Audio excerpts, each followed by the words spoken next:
அன்பு உறவுகள் அனைவருக்கும் வணக்கம். 5 மாநில தேர்தல், இதில் நம்ம சொன்னது நடந்ததும் நடக்காததும்.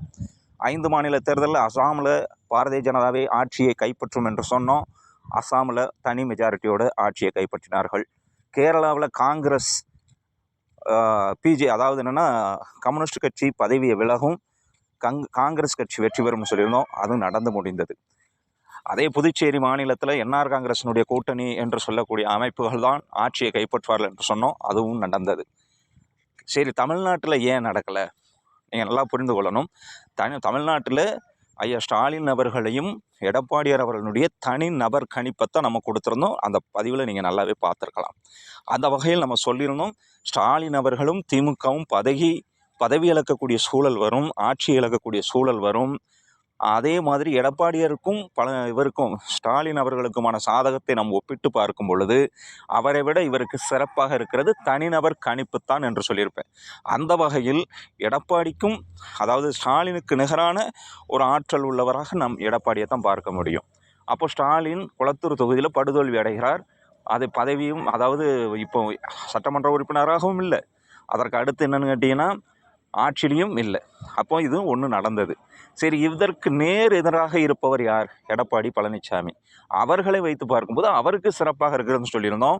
அதே எடப்பாடி தொகுதியில் நல்ல வாக்கு வித்தியாசத்தில், மிகச்சிறந்த வாக்கு வித்தியாசத்தில், விஜய் அவர்களை விட மிகச்சிறந்த வாக்கு வித்தியாசத்தில் வெற்றி பெற்றிருக்கிறார். இதுதான் கணிப்பு. நாம் விஜயை என்ன சொல்லியிருந்தோம்னா குறைத்து மதிப்பிடலை. விஜய்க்கும் நல்ல வளர்ச்சி இருக்கிறது, ஏகமுகமான வளர்ச்சி இருக்கிறது. அவர் சில இடங்களில் வெற்றி தோல்வியை தீர்மானிக்கக்கூடிய இடம் கூட வருவார் என்று கூட நம்ம சொல்லியிருக்கிறோம். ஆனால் இந்த அளவிற்கு மாறும் என்று நாம் எதிர்பார்க்கவில்லை. இதுதான் விதி. அதாவது என்னென்னா, விதியை மதியால் வெல்ல முடியுமான்னு கேட்டால், அந்த மதியையே விதியால் வெல்ல முடியும் என்கிறதே விதியாக இருக்கணும் இல்லையா? விதியை மதியால் வெல்லணுமா அப்படின்னு கேட்டால், ஒருவேளை அந்த விதியை மதியால் வெல்லணுங்கிறதுக்கே விதி வேணுங்கிறதுவா? இது இயற்கையும் இறைவனும் சித்தாந்தமும் தீர்மானிக்கிற விஷயம். இது ஜாதகம் ஆரிடத்தை தாண்டி ஒரு தெய்வ ஆற்றல் அனுகிரகங்கள் இருக்கும் பொழுது நடக்கும். இது மிராக்கல்ஸ் என்று சொல்லக்கூடிய ஒரு அற்புதமான நிகழ்வு.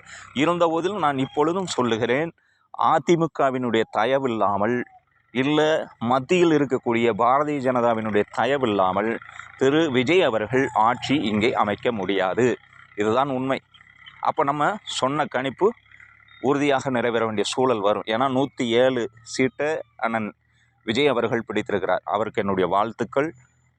மக்களுடைய தீர்ப்பை மகேசன் தீர்ப்பு என்று ஏற்றுக்கொள்ளலாம், இல்லைங்களே. ஆனால் எப்படி பார்த்தாலும் இவர் கூட்டணி அமைத்தாக வேண்டும். அப்போ சிறு சிறு கட்சிகளை இணைத்து கொண்டால் நாளைக்கு அவங்க எப்போ வேணாலும் உருக வேண்டிய சூழல் வரும் என்பதால் திமுகவோட கண்டிப்பாக கூட்டணிக்கு வாய்ப்பில்லை. அப்போ அதிமுகவை சேர்த்து தான் ஆகணும். இதில் ஏதோ ஒன்று நடக்க போகுது, எதிர்பார்த்து நிற்போம். நல்லது, மகிழ்ச்சி. ஆக நம்ம சொன்னது நடந்தது. எப்படி நடந்தது என்பது உங்கள் எல்லோருக்கும் தெரியும். நான் சொன்னது இப்போ உங்களுக்கு தெளிவாக புரியும் நினைக்கிறேன். ஆரிடம் என்பது நாம் ஒவ்வொரு நபர்களை வைத்து பார்க்கிறது. அது எதிர் துருவமான நபர்களை வைத்து தான் பார்ப்பது. விஜய் என்பவர் நேற்று அரசியல் தொடங்கி இன்று வந்தவர். அதனால் நம்ம அவருடைய ஆற்றலை பார்த்தோம். அவருக்கு நல்ல எதிர்காலம் இருக்குது, அரசியல் மிகச்சிறந்த வளர்ச்சி இருக்குது என்று கூட நம்ம சொல்லியிருந்தோம். அதே நான் சார்ந்து இருக்கக்கூடிய நாம் தமிழர் கட்சியும் நான் விமர்சிச்சிருந்தேன். அதாவது என்னென்னா, நாம் தமிழர் கட்சிக்கு இந்த தேர்தலை பொறுத்தவரை பெரிய இழப்பு, ஒரு தொகுதி கூட வெல்ல முடியாதுன்னு சொல்லியிருந்தோம்.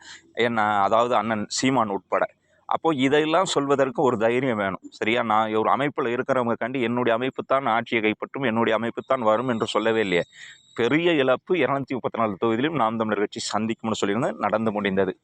மேற்கு வங்கத்தை பொறுத்தவரை நம்ம என்ன சொல்லியிருந்தோம், அதாவது பாரதிய ஜனதாவும் திரிணாமுல் காங்கிரஸும் நேர் எதிராக போராட்டம் இருக்கும், மல்லுக்கட்டுற ஒரு சூழல் வரும், அந்த அளவிற்கு நெருக்கம் இருக்கும்னு சொல்லியிருந்தோம். அங்கேயும் அதுபோல் நடக்கலை. ஏன்னா பாரதிய ஜனதா ஆட்சியை கைப்பற்றுச்சு. ஆனால் சொன்னது ஓரளவு சரிதான். அதாவது என்னென்னா, பாரதிய ஜனதாவை நம்ம இலக்காரமாக நினைக்க வேண்டாம். திரிணாமுல் காங்கிரஸோடு பெரிய அளவில் மல்லு கட்டுவாங்க. ஒரு 2-3 சீட்டுகள் வித்தியாசம் இருக்கும் என்று சொல்லியிருந்தோம். ஆனால் திரிணாமுல் காங்கிரஸ் அங்கே படுதோல்வி அடைகிறது, பாரதிய ஜனதா அங்கே ஆட்சியை கைப்பற்றுகிறது. ஆக 3 மாநிலத்தில், அசாம், கேரளா, புதுச்சேரி, இந்த 3 மாநிலத்திலும் நம்ம சொன்னது போல மிகச்சிறப்பாக நடந்து முடிந்தது. தமிழ்நாட்டிலையும் மேற்கு வங்கத்திலையும் நம் சொன்னது ஓரளவு 70 விழுக்காடு நடந்தது. ஆட்சி அதிகாரமும் மாறியிருக்கிறது. மாற வேண்டிய சூழல் மேற்கு வங்கத்தில் ஏற்பட்டுருச்சு. தமிழ்நாட்டில் இன்னும் உறுதி செய்யப்படவில்லை என்பதை நீங்கள் கவனத்தில் எடுத்துக்கொள்ள வேண்டும்.